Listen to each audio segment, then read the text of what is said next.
Hello, ladies and gentlemen. This is Miss Stalick, and today we're going to go over your homework from yesterday, which was 7.3.4, 7-121 through 125. I have my work shown and the answers. My hope is that you'll have your work out, and you can have a pen in hand, go over your work and your answers. If at any time you want to stop the video or pause the video so you can look at my work more closely, that would be great. You should correct yours, so that means make changes to yours if you have anything wrong.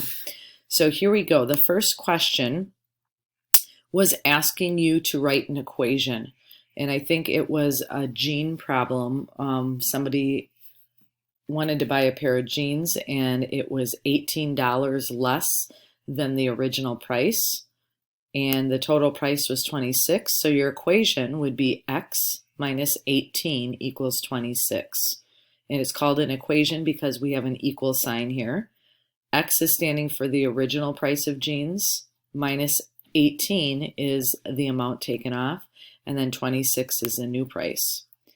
If you wanted to solve it, in order to figure out what the original price was, I need to add that $18 that was taken off of the unknown amount and add it onto the 26.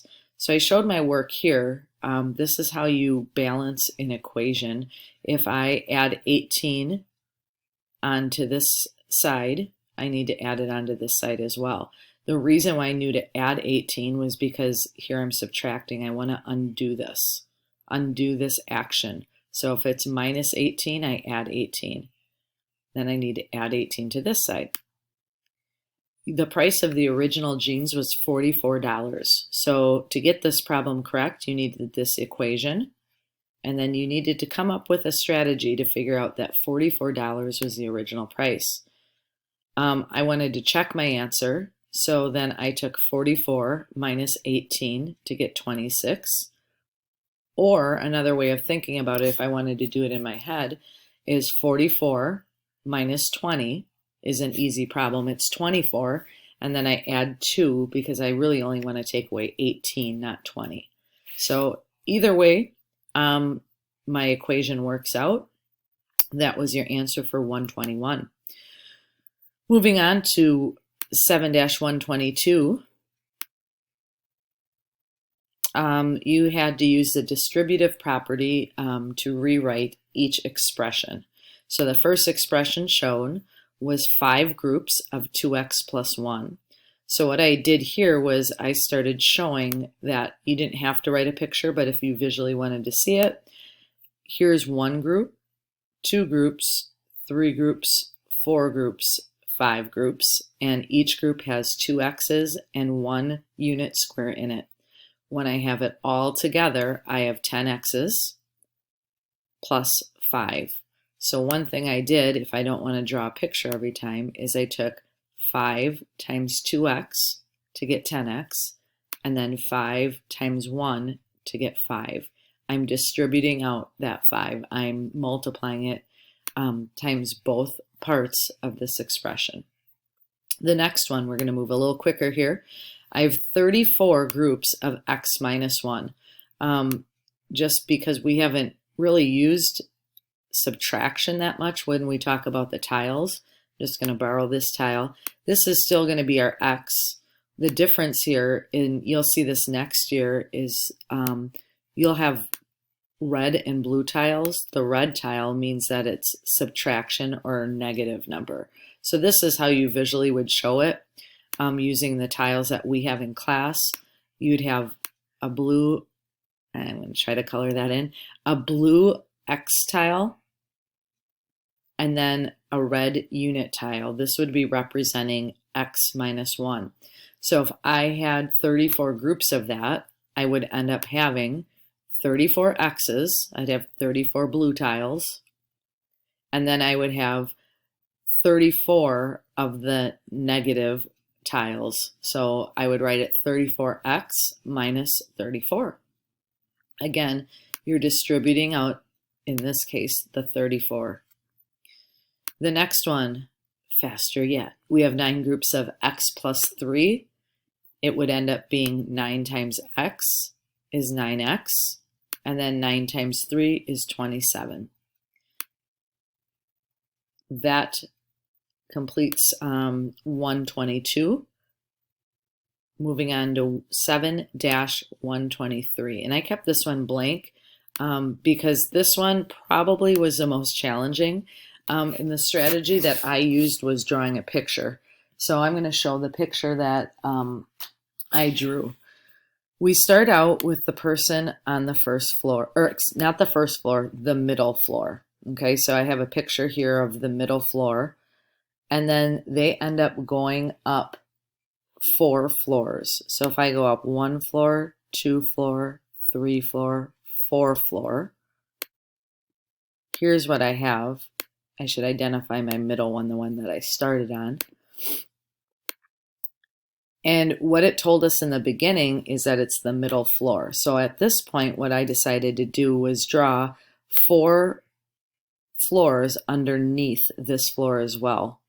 1, 2, 3, 4, because then it maintains that this is the middle floor. So this is where I'm at right now. After they went up 4 floors, they went down 3 floors. So 1, 2, 3. That's where we're at. And then they went up 1 floor.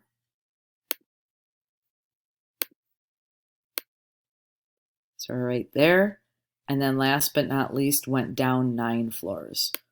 1, 2, 3, 4, 5, 6, 7, 8, 9. So I have to add some floors here. And then the last thing I have to do is add some to the top. And the reason why I know that is because, again, this original line was the middle floor. So if it's in the middle, that means whatever is below it has to also be above it. We have 1, 2, 3, 4, 5, 6, 7 floors below it. So I have to add some floors. 1, 2, 3, 4, 5, 6, 7. So we have here's the picture of my elevator. This is the ground floor. I'm going to count it as 1. So we have 1 floor, 2, 3, 4, 5, 6, 7, 8, 9, 10, 11, 12, 13, 14, 15. And that is the answer to A. It's that there are 15 floors. For B, it asks you for your strategy, and mine, I wrote that I drew a picture or diagram, and then, oops, oh, I guess that made it nice and big. This shows my work for it, my diagram. This was adding 4. This was subtracting 3. Then we added 1, and we subtracted 9. We had to remember, though, if we wanted to do all that, we had to figure out where we're starting from. So that is one way to solve it. Numerically, there probably was a way you could write it, but this is one way in which you could solve it. Again, A, the answer is 15, and then B, whatever strategy you used. For 7-124, you had a picture, and you had to, it gave you the original fraction, and then you had to show the action to get to the end result. So you had a picture of 2/3. I'm going to quickly draw it in. These were shaded in 2/3. And then the end picture that was shaded in, there was a line down the middle. These were double shaded. So I know my end answer is 2 out of 6. So in order to get there, I know I have to take 2 times 1 and 3 times 2 to get 2 6. So that middle fraction is a half. And I cut it in half, so that totally makes sense that the answer would be half. You should have 2/3 times 1/2 equals 2 6. Some of you might have taken a step further and made this into 1/3. 1/3 of the whole mural or whatever it is double shaded. For the next one, we had 5, 6, and I really don't remember. Oh, it was in pies. You had a whole bunch of pies. And it was broken up into, we had 1, 2, 3, 4, 5, 6 pies. 1, 2, 3, 4, 5, 6.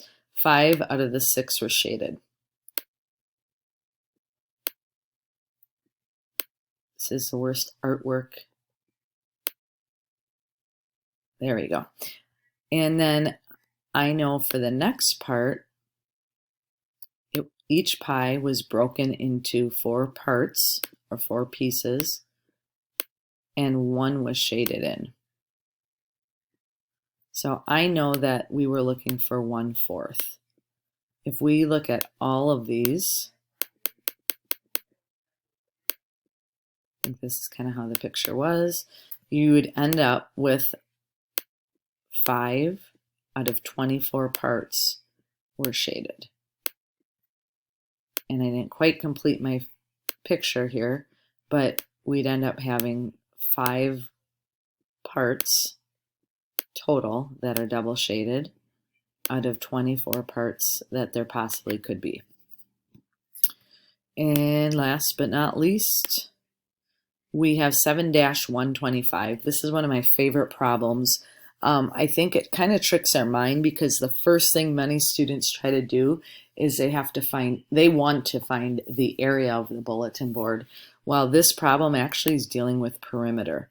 And the reason why I know that is because if you think of a bulletin board and we put border around it, we're going around the outside. So I drew a diagram that mine is 8 along the top, and that's 8 feet, I believe. 8 feet on the bottom, 3 feet on each side. So I showed my work here. I have 2 groups of 3 and 2 groups of 8. When I add them together, there's 22 feet of border that are needed to get around this. If you put 24, my guess is you took 8 times 3 and you found the area, which is the inside. And that would be feet squared. We're not worried about that. We're just worried about finding the total distance around the bulletin board. Then what I did was I knew that 22 feet was in obviously feet. I had to make it into inches. And I know that there is 1 foot per every, how about this? Try that again. There is 12 inches for every, I think I could squeeze it in. 12 inches for every 1 foot. It's a unit rate. And I know that I have 22 feet, so I need to multiply 12 times 22. And I showed 2 different ways you could do that. Some of you like standard algorithm. And if you use standard algorithm, I have my work shown here. And the answer is 264. If you're not great with standard algorithm, I also use a generic rectangle. I took 12 along the top, broke it up into 10 plus 2, and then 20 plus 2. And then I found the area of each of these squares. Again, you'd get 200 plus 20 plus 40 plus 4 would be 264. Either way, you're going to get the same result if you do them correctly. And then in the problem, there was 300 inches of border, and we're using up 264. I believe it asks how much would be left over. If you subtract those correctly, you'd have 36 inches or 3 feet left over. So that was a very multi-step problem. You had to first recognize that this was a perimeter problem. You had to find the perimeter, and then you had to convert it to inches, then subtract it, and then if you wanted to take it a step further, you'd convert it back into feet. Those were the answers for last night's homework. I hope you found it helpful. If you have any questions, please feel free to email me. Have a great day.